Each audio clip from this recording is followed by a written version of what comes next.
तुही रे माझा मित्र मालिकेच्या आजच्या भागामध्ये दुसरी चिठ्ठी उचलण्याची वेळ आलेली असते, परंतु दुसरी चिठ्ठी उचलायला कोणीही पुढे येत नाही. अविनाश मामा अचानकपणे अर्णवचं नाव घेतो. तेव्हा अर्णव चिडून म्हणतो की मामा, तुला काय मीच सापडलो का? तेव्हा अविनाश मामा म्हणतात की अरे, पहिला मान पाहुण्यांचा झाला ना, आता मान यजमानांचा. आणि तसंही तू सतत आम्हाला हेच सांगतो की हे ऑफिस म्हणजे तुझी फॅमिली आहे आणि फॅमिलीसाठी तू एवढं तर करूच शकतो की. तरीही अर्णव नकार देतो. आता सर्वच जण अर्णवला आग्रह धरत असतात. तर वल्लरी मामी म्हणते की अर्णव, अरे उचल ना चिठ्ठी, एवढं काय त्यात? तेव्हा अर्णव म्हणतो की बरं ठीक आहे, फक्त तू म्हणतेस म्हणून येतोय. आणि अर्णव जेव्हा इशूकडे जातो तेव्हा तो अगदी डोळे वटारून तिच्याकडे पाहतो आणि इश्क्याने बाऊलमधली चिठ्ठी उचलतो. आता सर्वजण खूप उत्सुक असतात हे जाणून घेण्यासाठी की अर्णवला काय टास्क आला असेल. तर अंजलीताई विचारते, अर्णव काय टास्क आहे? अर्णव सांगतो की डान्स आहे.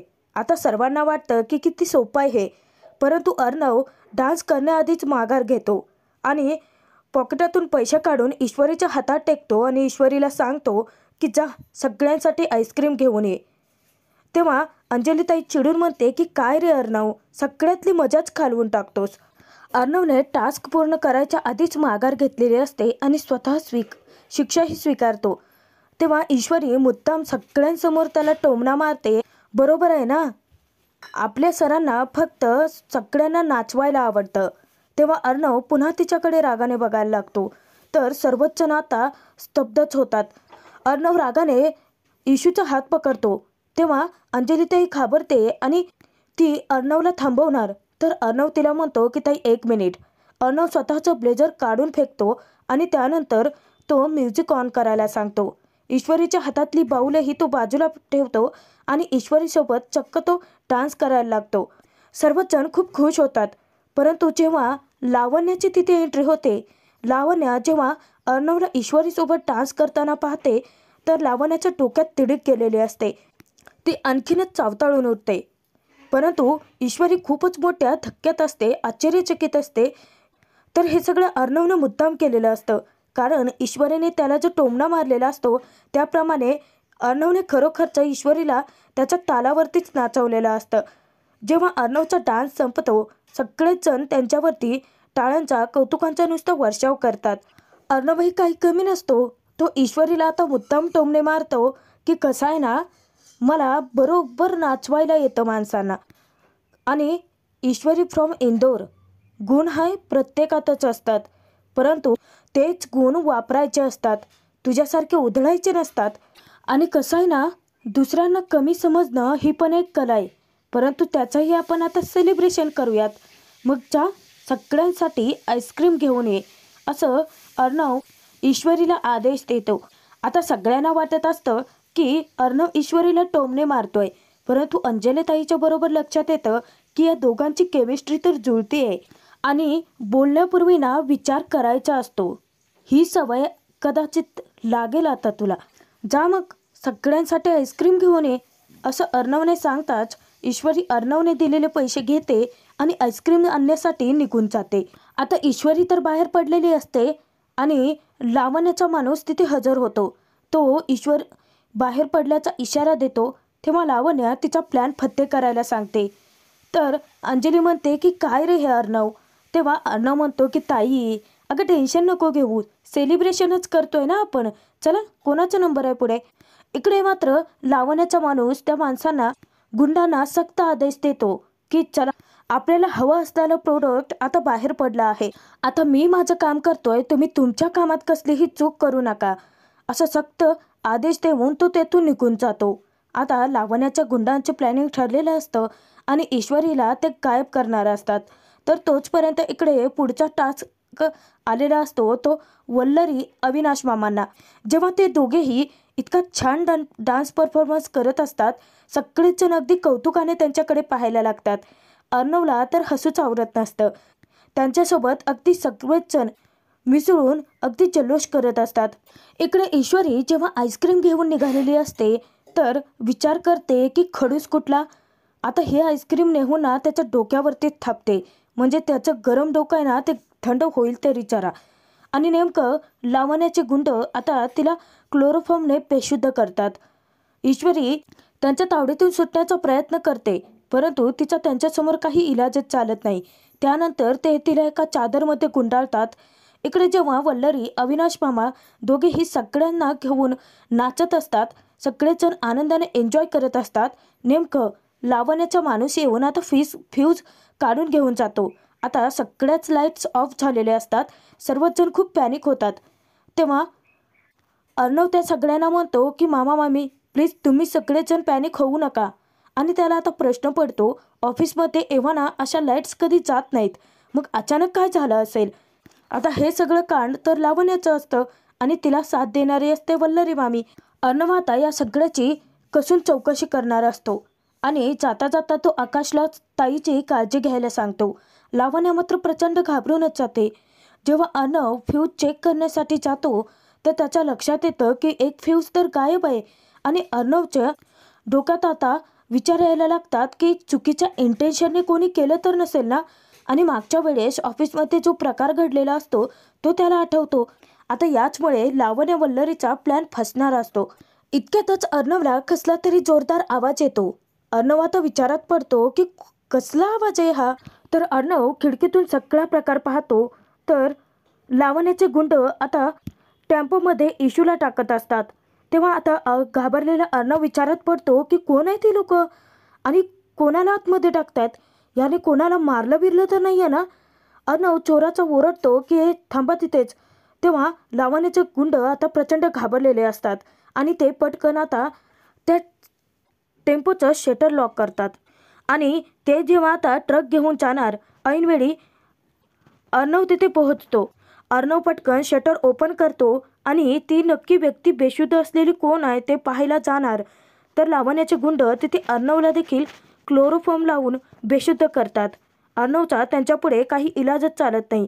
तो झटापट करतो, परंतु त्या तिघांपुढे एकट्या अर्णवचं निभावच लागत नाही. आता तोही बेशुद्ध असतो. तेव्हा ते गुंड लगेचच नेमकं त्याच टेम्पोमध्ये ईश्वरीच्या सोबत अर्णवलाही घेऊन जातात.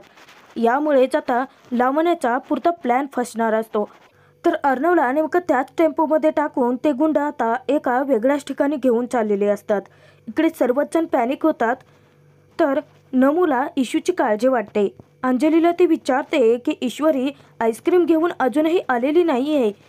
तेव्हा अंजली म्हणते, अगं काळजी करू नकोस, इथे अंधार झालाय ना, कदाचित एखाद्या ठिकाणी थांबली असेल ती आणि अर्णव गेलाय ना बघायला.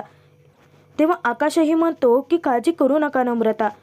तेव्हा कारस्थानी लावण्या मनोमन विचार करते की वाट बघा, आयुष्यभराचा धडा घेऊनच परत येणार आहे ते. इतक्यातच लावण्याला तिच्या माणसाचा फोन येतो आणि तो तिला धक्कादायक बातमी देतो की मॅडम खूप मोठी गडबड झाली आहे. त्या ईश्वरी देसाईसोबत आपले साहेब अर्णव राजे शिर्केंनासुद्धा ती लोक टेम्पोत टाकून घेऊन गेले आहेत. तेव्हा लावण्याच्या पायाखालची जमीनच हादरते. ती विचारते की काय. आता सगळेच जण तिच्याकडे पाहतात म्हटल्यानंतर ती शब्दांचे फेरफार करत म्हणते की तुम्ही एक काम करा, तुम्ही लाईट्स कशा येतील ते बघा, मी सगळे हँडल करते. घाबरलेली लावण्य विचारात पडते की हा AR तिथे कशाला गेलाय, फोन करून त्याला थांबवावं लागेल. परंतु मूर्ख लावण्याला हे कुठं माहिती आहे की अर्णव ही बेशुद्ध आहे. तर लावण्या तिथे बहाणा करते की मी लाईट्सचं बघून येते आणि ती तेथून सटकते.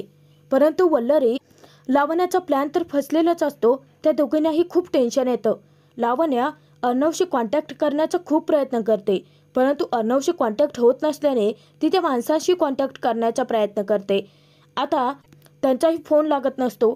तर वल्लरीला ती सांगते की ती लोक जिथे गेली आहेत ना तिथे नेटवर्क इश्यू असावा कदाचित. दोघेही आता विचार करत असतानाच नेमक्या लाईट्स येतात. आता वल्लरी खूप मोठा निर्णय घेते की अर्णवबद्दल सगळ्यांना सांगायचं. तर लावण्या तिला अडवते आणि ती म्हणते की कोणाला काहीही सांगायची गरज नाही आहे. तर लावण्या आता स्वार्थी विचार करते. तेव्हा वल्लरी म्हणते की गरज नाही आहे म्हणजे अर्णव तिकडे अडकलाय ना. तेव्हा लावण्या विचारते की मग आता तिच्या डोक्यात नक्की काय कारस्थान शिजतंय हे वल्लरीलाच कळत नसतं. तर लावण्या म्हणते की आपल्याला हव्या असलेल्या गोष्टींचा वापर नक्की कसा करायचा ते चांगलंच कळतं मला. आणि ती कोणाशी तरी कॉन्टॅक्ट करण्याचा प्रयत्न करते. तेव्हा वल्लरी मनोमन विचार करते की तो जो विचार करते ना त्याच्यात मी बाप आहे तुझा. हिला वाटत असेल की आपल्याला खूप अक्कल आहे, परंतु मला या सगळ्याचा वापर माझ्यासाठी करून घ्यायचा आहे. जोपर्यंत प्रॉपर्टी सगळी माझ्या मुलाच्या नावावरती होत नाही तोपर्यंत मला अर्णवची काळजीचं आव्हानावं लागेल. स्वार्थी वल्लरी काळजीच्या आव्हानात लावण्याला विचारते की अर्णवला काही झालं तर. लावण्या म्हणते की काळजी करण्याचं कारणच नाही आहे, कारण मला त्याच्याशी लग्न करायचं आहे, तेही कोणत्याही परिस्थितीत. आणि माझी माणसं त्याच्या अंगाला साधा ओरखडाही लागू देणार नाहीत. मला ना एका वेगळ्याच गोष्टीचं टेन्शन आले. AR जर त्या ईश्वरीला वाचवायला गेला ना तर ते आपल्याला खूप जास्त महागात पडेल. आणि ARला असं मला अजिबातच करू द्यायचं नाही आहे. लावण्या काहीतरी विचार कर ना, असे ती स्वतःशीच बडबडते. तेव्हा वल्लरी तिच्यावरती खेकसते की अगं विचार कसलं करतेस, फोन लाव ना पटकन. आता लावण्या त्या माणसांची कॉन्टॅक्ट साधण्याचा पुन्हा एकदा प्रयत्न करते, परंतु काही केल्या त्यांच्याशी कॉन्टॅक्ट होतच नसतो. आता लावण्याला खूपच टेन्शन येतं आणि तिच्या जीवाला नुसतं घोर लागून राहतो. विचारात पडते की कुठे गेलेत ही माणसं. इकडे अंजलीताई नमूलाही तितकंच टेन्शन येतं. त्या दोघेही खूपच पॅनिक झालेले असतात. अंजलीताई नमूला शांत करते की अगं आकाश गेलाय ना बघायला, अगं येईल ना इशू. परंतु इतक्यात आकाश एका माणसासोबत येतो आणि तो सांगतो की ताई अगं मी सगळ्या ठिकाणी आजूबाजूचं चेक केलंय, परंतु ईश्वरी देसाई कुठेही नाही आहे. आता नम्रताला जास्त टेन्शन येतं. ती घळाघळा रडायला लागते आणि विचार करते की हे भगवान, माझी इशू कुठे गेली असेल. इतक्यातच अविनाश मामा सुद्धा येतात. तेव्हा अंजलीताई त्यांना विचारते की काय झालं, अर्णव भेटला का. अविनाश मामा सांगतात की नाही ना, मी सगळ्या ठिकाणी चेक केलं आणि इलेक्ट्रिक रूममध्ये सुद्धा बघितलं तर अर्णव मला कुठेही भेटलेला नाही आहे. तेव्हा नमू फार खचून जाते आणि अंजलीताईला म्हणते की आता मी आई बाबा आत्या यांना काय उत्तर देणार आहे, माझी इशू कुठे गेली असेल. आणि ती ढसढस रडायला लागते. तेव्हा अंजलीताई तिला समजावते की हे बघ काळजी करू नकोस, अर्णव ईश्वरी एकत्र कुठे गायब झालेत काही कळतच नाही आहे, परंतु आपण शोधूयात त्यांना. इकडे टेम्पोमध्ये ईश्वरी अर्णव दोघेही अजूनही बेशुद्ध असतात. तर सर्वच जण खूप पॅनिक होतात. अविनाश मामा अंजलीला विचारतो की अचानकपणे लाईट्स गेले आणि त्यानंतर ईश्वरी अर्णव दोघेही गायब झाले आहेत. आपापसात यामध्ये काही कनेक्शन वाटत नाही आहे का. तेव्हा अंजलीताईंनाही आता संशय येतो आणि ती म्हणते की हो रे मामा, मलाही अगदी तसंच वाटतंय की याचं काहीतरी कनेक्शन असेल ना. तेव्हा अचानकच लावण्या म्हणते की कनेक्शन आहे. तेव्हा सर्वच जण धक्क्याने तिच्याकडे पाहतात. तर लावण्या म्हणते की AR एकटाच जर गायब झाला असता तर थोडं वियर्ड वाटलं असतं, परंतु ती ईश्वरी देसाई तीही त्याच्यासोबत गायब आहे, त्यामुळे नक्कीच काहीतरी कनेक्शन आहे. आता सर्वांनाच वाटत असतं की काहीतरी गडबड आहे. मूर्खपणाचा कळस असलेली लावण्या तिथे आता वेगळेच अंदाज बांधते आणि तिला वाटत असतं की आपण असं काहीतरी फालतू बोललो म्हणजे सगळ्यांचं लक्ष विचलित होईल आणि तिचा प्लॅन फत्ते होईल. तर मूर्खपणा करून ती सगळ्यांनाच म्हणते की मामा तुम्ही अंदाज बांधण्यामध्ये थोडीशी गडबड केली. ते ईश्वरी देसाईने आपल्या अर्णवला म्हणजेच ARला गायब केलं आहे. तेव्हा सगळ्यांनाच मोठा धक्का बसतो, परंतु या गोष्टीवरती कोणाचाही विश्वासच बसत नाही. तर नमू धक्क्याने विचारते की काहीतरीच काय बोलताय. अंजलीताई म्हणते की ईश्वरीसारखी इतकी चांगली मुलगी असं का वागू शकेल. तेव्हा आकाशही चिडून म्हणतो की हे सगळं इम्पॉसिबल आहे, उगाचच नॉनसेन्ससारखी काहीतरी बडबड करू नकोस. तर वल्लरी त्यांना थांबवते आणि ती लावण्याला विचारते की नक्की तुला म्हणायचं तरी काय आहे. या सगळ्यात मध्ये तिचा स्वतःचा स्वार्थ होता, तिचं काहीतरी कनेक्शन होतं, म्हणूनच ती इथे नोकरीला लागली. लावण्याच्या या बोलण्यावरती कोणीही विश्वास ठेवायला तयार नसतं. आकाश तर म्हणतो की तू खूप चुकीचा विचार करतेस. तेव्हा उलट लावण्या त्याला सांगते की एक्झॅक्टली हे त्या मुलीचं यशच आहे. असं वागून ती स्वतःला जे हवं आहे ते मिळवण्याचा प्रयत्न करते.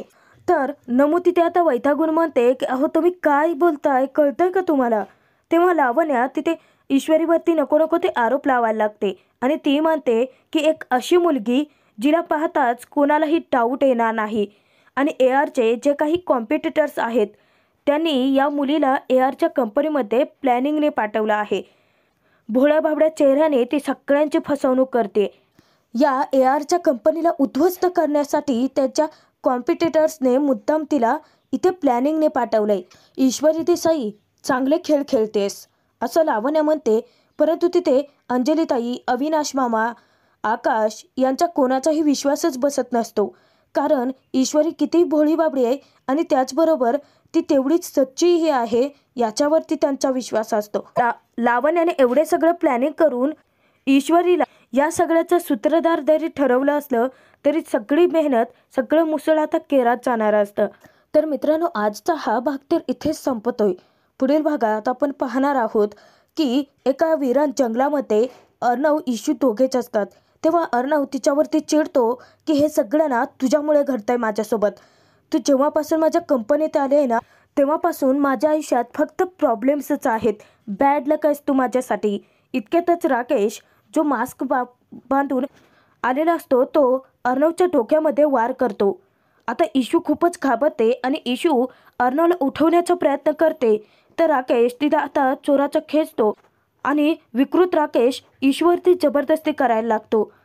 जो राकेश इशूची इज्जत लुटण्याच्या प्रयत्नात असतो, तर अर्णव झटक्यात उठतो आणि राकेशची गचंडी चावळतो. आता राकेशचा खरा चेहरा अर्णवच्या समोर येईल का ते पाहणं तितकंच मनोरंजक.